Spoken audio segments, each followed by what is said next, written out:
Salut les amis, c'est Isma, bienvenue sur Ce qui me fait kiffer, la chaîne YouTube qui mélange pop culture et street culture. On se retrouve aujourd'hui pour parler de l'épisode 5 de Andor, intitulé La hache oubliée, voilà. On est jeudi au moment où je tourne cette vidéo, un peu de retard sur le programme. Je vais essayer de donner ça ce soir. Voilà, dites-moi en tout cas en commentaire ce que vous avez pensé de l'épisode, parce que moi, la série me fait des petites montagnes russes, tu vois, l'épisode 4, j'avais bien kiffé, l'épisode 5, voilà, il me laisse un bon goût dans la bouche, mais en fait, je comprends qu'il va y avoir des arcs de 3 épisodes à chaque fois. Ça risque d'être un peu long. On va en parler plus. Abonne-toi, commente, like et partage. Donne de la force. Voilà, j'ai besoin de vous pour que la chaîne prospère. Sur la chaîne, à découvrir plein de choses. Le Seigneur des Anneaux, House of the Dragon et plein d'autres choses. On attaque tout de suite maintenant la review de l'épisode. Alors, c'est un épisode déjà qui s'est découpé en une immense partie consacrée forcément à Andor, à ce qui se passe sur Aldhani, la planète où va être réalisé le casse.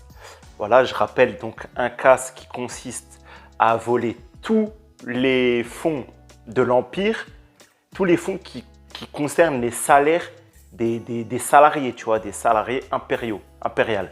Et c'est trop ingénieux, tu vois, comme système de sabotage en termes de guerre, tu vois. Je veux dire, c'est tous des salariés, les impériaux. Ils ont chaque mensualité, tout ça. Donc, si tu enlèves le bif, bah, l'Empire ne peut pas payer ces mecs. Et on va peut-être voir des mecs se rebeller. Ou, voilà. Car, on le sait, Star Wars essaie de nous le montrer depuis quelques séries, qu'il y a les impériaux de conviction et les impériaux qui sont juste là par intérêt de subsistance financière, tu vois. Donc, tout ça abordé dans cet épisode, c'est très très cool. Et on aura aussi quelques parties dans cet épisode, une scène, voire 2-3 scènes pour Mon Mothma, 2-3 scènes pour Mon Mothma qui vont surtout aborder Mon Mothma, sa vie de famille, comme on l'a vu dans le précédent épisode avec son mari. Là, cette fois-ci, on aura sa relation mère-fille. Donc, très peu abordé, survolé. Alors, oui, intéressant, mais est-ce qu'on en a eu assez à ce sujet? Je ne sais pas. Et 2-3 scènes également pour Cyril Karn, qui retourne donc chez sa mère, tout ça. On découvre qu'est-ce qu'il va advenir de cette relation mère-fils.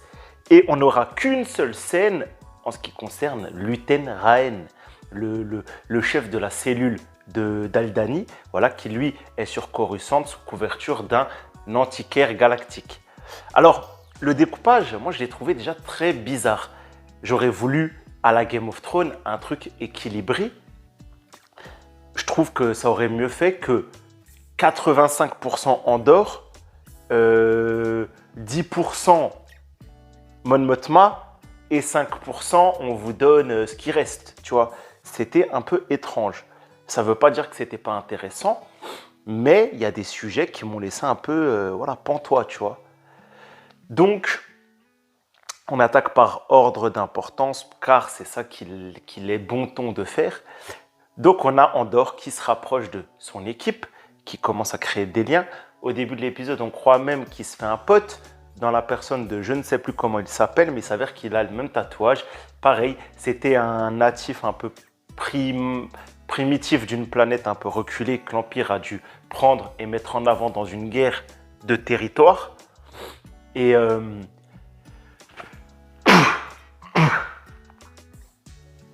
désolé les amis, c'est l'hiver. Je m'excuse. Il n'y aura pas de montage dans cette vidéo car c'est le rush. Donc il va falloir m'excuser mes éternuements. Donc voilà, comme on dit dans le jargon, 2 tirs de sniper. Donc on découvre qu'ils ont ce délire voilà, ils ont été envoyés dans les mêmes combats, pas aux mêmes endroits, mais voilà, comme quand tu vois des séries américaines, Marines, 3e régiment, Kandahar, moi aussi, t'étais où, Kaboul, tu vois, un peu dans cet esprit-là.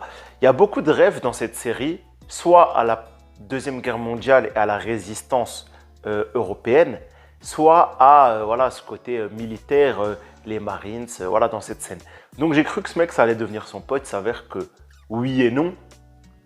Les deux, c'est des anciens baroudeurs, ils ont une certaine méfiance de tout ce qui les entoure, voilà. Le personnage aussi qui se démarque, ça va être, avec qui aussi Andor va se rapprocher, Cassian, c'est le jeune, Ivnik ou Yannick ou Nénik. Lui, c'est un idéaliste de la liberté, tout ça. Il écrit un manifeste, c'est très cool. C'est un personnage vachement attachant, mais en peu de phrases. Je me suis dit, bon gars, il croit en la cause, tu vois. D'ailleurs, c'est la phrase qu'il avait dit en Andorre. Ça se voit que c'est un vrai croyant, tu vois, de la liberté, tout ça. Et bien, en l'occurrence, non. D'ailleurs, Andorre va révéler dans cet épisode qu'il est, mercenaire. Il va dire, je suis là parce qu'on m'a payé. Veil, elle va dire que j'ai pas eu le choix, c'est soit les instances de la résistance annulaient l'opération, soit on prenait Andorre. En fait, donc tout commence à tomber les murs et ça devient une équipe à travers les rebondissements, voilà, de confiance, une équipe plus soudée. Et c'est très intéressant. L'élément qui reste un peu plus en retrait dans cet épisode, car il est sur le terrain dans sa couverture, c'est le lieutenant. J'ai oublié son nom, le lieutenant, le Renoir, là, l'impérial, voilà, qui est officier dans la caserne où va avoir lieu le casse. Lui, on découvre aussi ses intérêts à faire partie de cette organisation de résistance. Et c'est très cool parce qu'en fait, il s'agit d'une histoire de cœur. Il aimait une femme, une native, je crois qu'elle est morte, il l'a perdue, il a le seum contre l'Empire. Voilà, donc tu vois que les impériaux, c'est monsieur tout le monde. Un jour, une institution, elle est venue chez toi, c'était ni des mauvais ni des gentils. Ils ont dit, voilà, on va mettre l'ordre établi, il faudra faire ci, ça, on vous donne des postes, on vous sort de votre misère.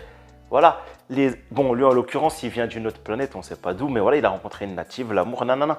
Les impériaux, ce n'est pas des méchants et cette série, elle essaye de nous le montrer. En fait, dans la galaxie, chacun, comme l'a dit un grand philosophe, tout le monde, c'est un homme qui essaie de trouver son chemin dans cette galaxie, tu vois. Merci, Django Fett. Bref, en tout cas, les rapports avec Andorre et l'équipe, ils se rapprochent.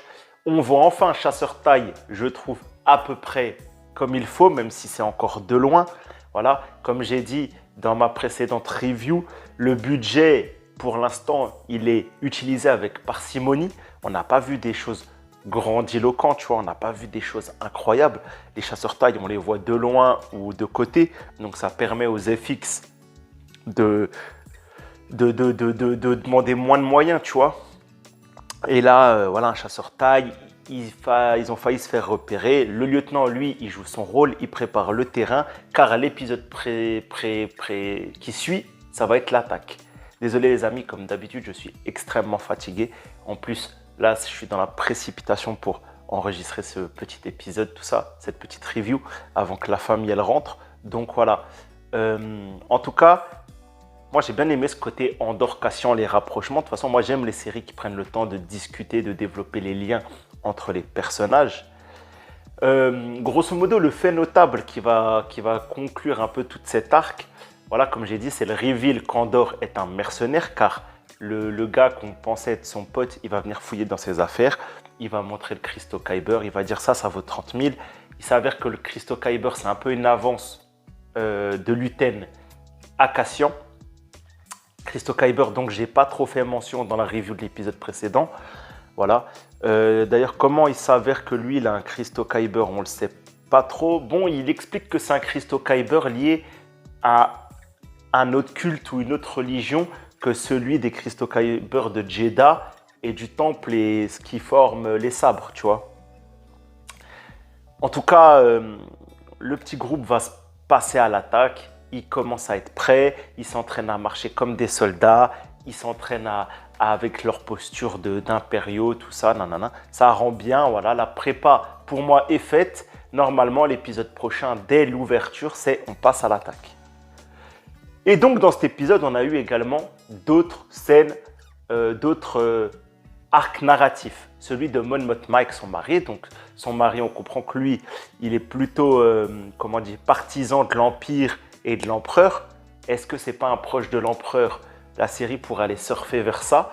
Surtout qu'en vrai, le mari de Mon Mothma, il est très très intéressant. Je sais pas, l'acteur, il a un petit je ne sais quoi, j'aime beaucoup. Et dans cette fois-ci, dans cet épisode, on découvre la fille de Mon Mothma, donc on ne connaît pas le prénom. Voilà, elle est en mode, ouais, t'es toujours au Sénat, tu t'occupes jamais de moi, je vais aller avec papa. Et c'est un peu les reproches que lui faisait aussi son mari, qu'elle est trop dans sa cause absolue.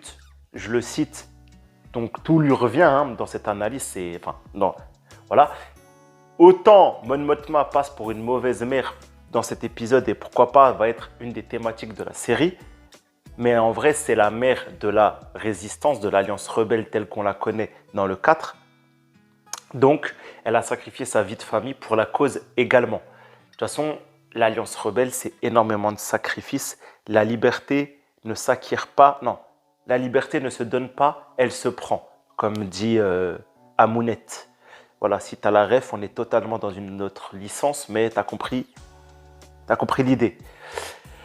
Voilà, donc rien de plus à dire. Mon Mothma, j'espère que petit à petit, les épisodes vont nous amener à voir l'amphithéâtre du Sénat, d'autres sénateurs, peut-être Bail Organa, et même, j'aimerais moi voir l'empereur.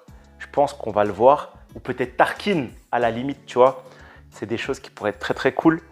En tout cas, je pense qu'il faut des antagonistes qui viennent s'opposer à Mon Mothma. Je pense que Mon Mothma va petit à petit être mise en danger, car on n'oublie pas qu'on a Dedra, je ne sais plus comment, la petite blonde fort charmante qui travaille au BSI et qui enquête sur cette alliance rebelle, qui a remarqué que partout dans les casernes et les bases, il y avait des vols, des ceci, nanana. Elle est en train de capter que l'alliance rebelle, elle a pris du gap, tu vois. Elle, c'est la seule à capter qu'il se passe quelque chose. Elle enquête dessus, voilà. On a vu aussi vite fait que Ferrix était envahi, que Ferrix était maintenant sous le joug impérial façon état martial. Donc Ferrix, voilà, à voir comment Ferrix va évoluer, est-ce qu'on a encore des choses à raconter sur Ferrix.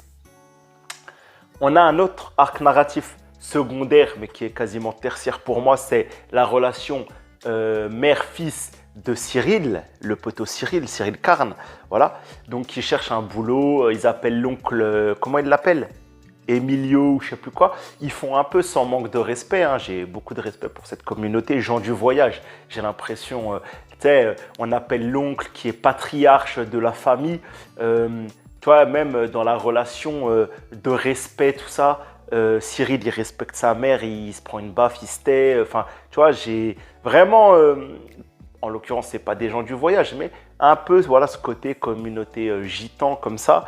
C'est des gitans de Coruscant, tu vois. Ils ont, en tout cas, j'ai trouvé un truc très, très cool dans leur gimmick à cette famille.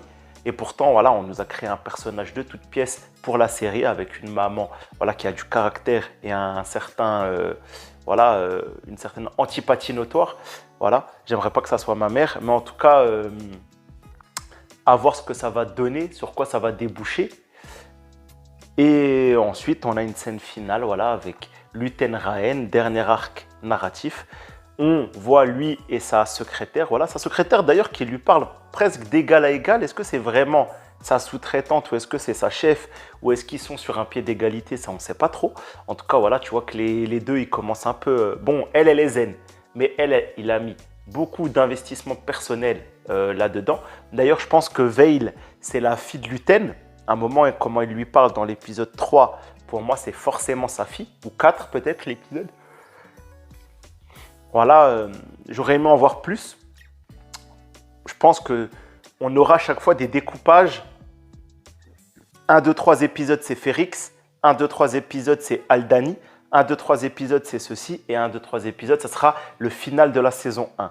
Donc 4 arcs, 4 sous-arcs dans la saison 1. Ça peut être pas mal comme découpage. Ça risque d'être long par moment, mais ça prendra le temps de savourer chaque chose. Et pour l'instant, il n'y a rien qui est incohérent. Une guerre, c'est long, des préparatifs, c'est long. C'est une série, pour moi, qui est très réaliste. Donc, vous, en commentaire, si vous trouvez ça ennuyeux, dites-le moi. Par contre, si vous trouvez que le niveau de cohérence scénaristique, elle est haute, moi, en tout cas, je trouve que la cohérence scénaristique, elle est haute. Tout ce qu'on voit, c'est des choses, tu vois, c'est pas des facilités scénaristiques comme souvent je pointe du doigt dans d'autres séries. En tout cas, bref, moi, j'ai bien aimé. Voilà, j'attends l'épisode 6 pour avoir la conclusion du CAS. En tout cas, ça va être Show the Night, comme ils disent les jeunes de 1985.